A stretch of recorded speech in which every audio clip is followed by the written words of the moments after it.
میں کھائیں کہ ہم شہادت کا کچھ عوض نہیں لیں گے، گو ہمارا رشتہ دار ہی ہو، اور نہ ہم اللہ کی شہادت کو چھپائیں گے۔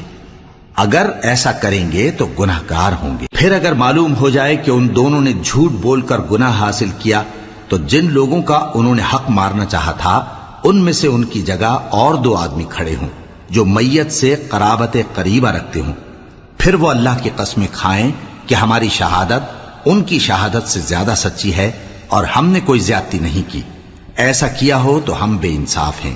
اس طریق سے بہت قریب ہے کہ یہ لوگ صحیح شہادت دیں، یا اس بات سے خوف کریں کہ ہماری قسمیں بھی ان کی قسموں کے بعد رد کر دی جائیں گی۔ اور اللہ سے ڈرو اور اس کے احکام کو توجہ سے سنو، اور اللہ نافرمان لوگوں کو ہدایت نہیں دیتا۔